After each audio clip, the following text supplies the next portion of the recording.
My name is Max McCauley, and I'll be teaching a class about the 5,000-year history of doomsday prophecies. One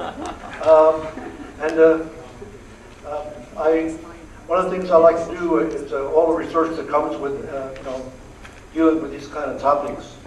And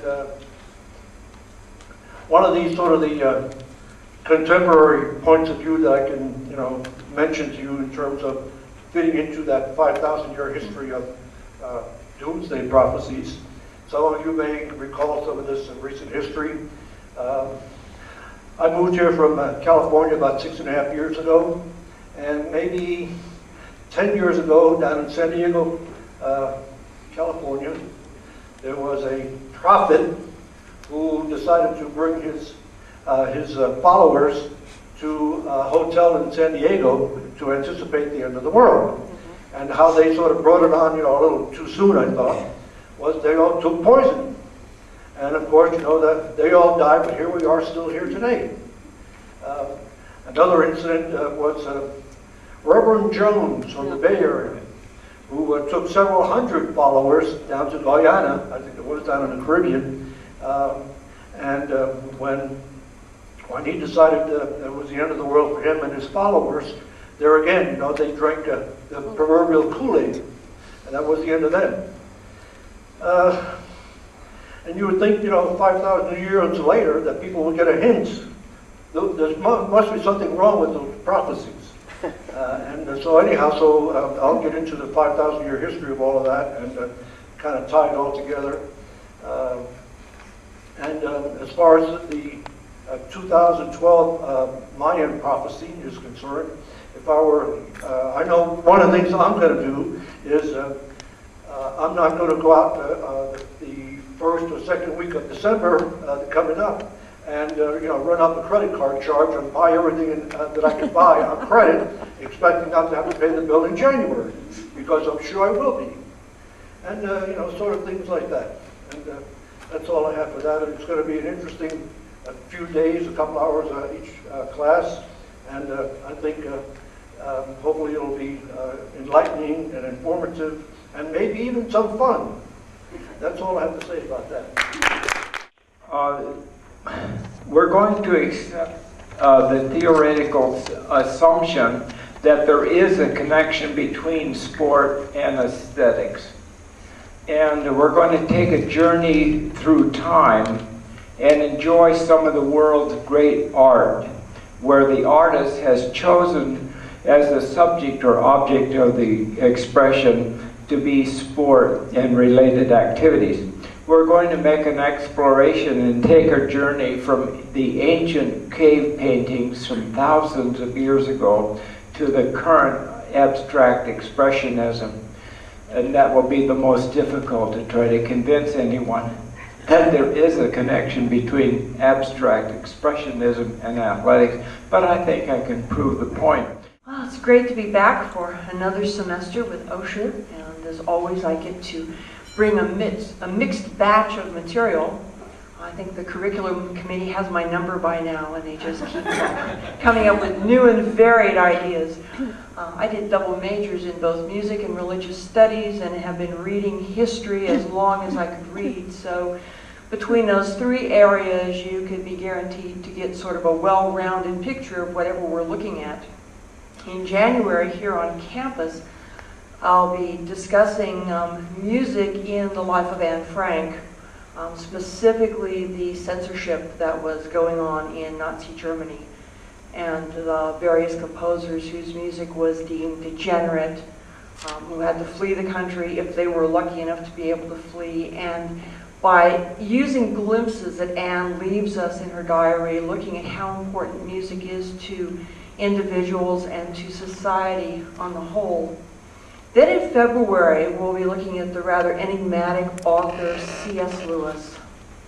C.S. Lewis, who became an atheist upon the death of his mother when he was a little boy, grew up to be one of these incredibly intelligent people, somewhat of a Renaissance man, certainly well versed in mythology and in the medieval period.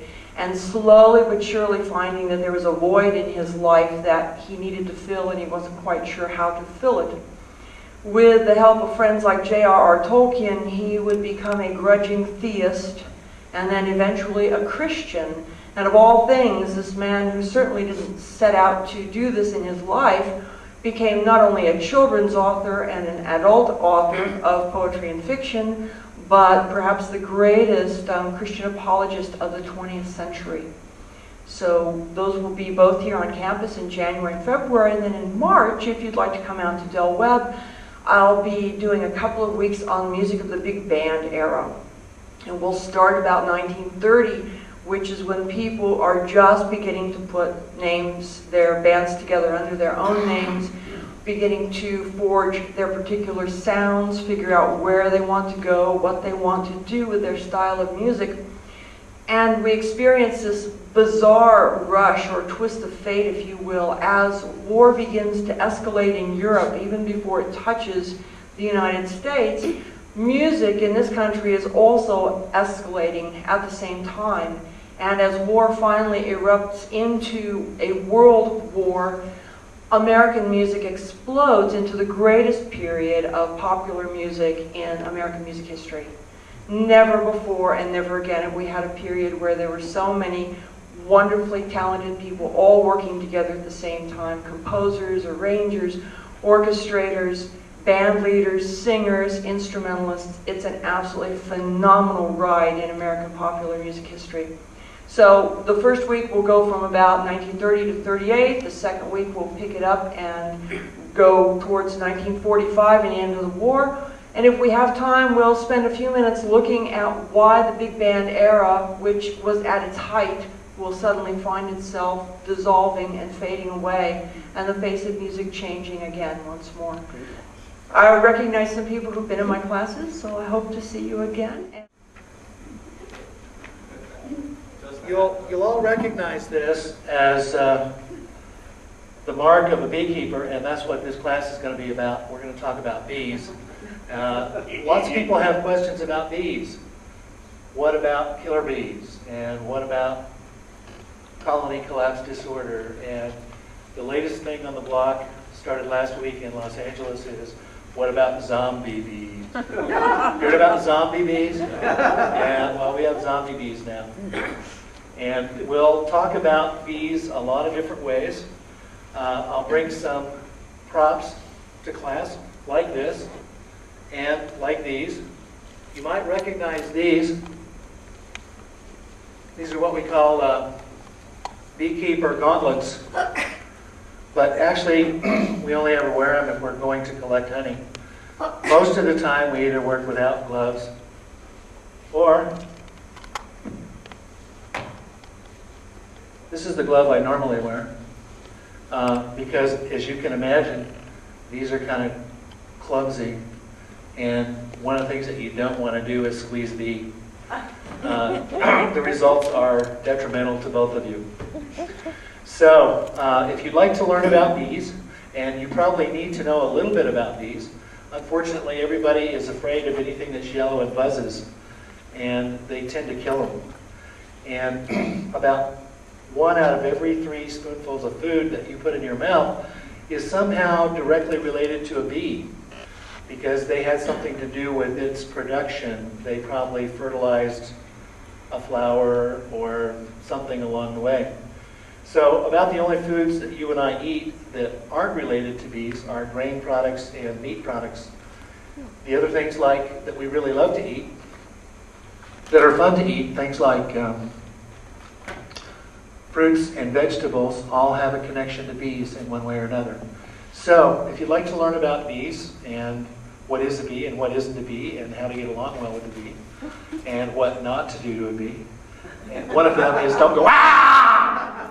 That's one of the things you do not want to do around a bee, is guaranteed to scare the bee, and it doesn't work. So if you'd like to learn about bees, come visit with us for 2 hours on that date up there in April.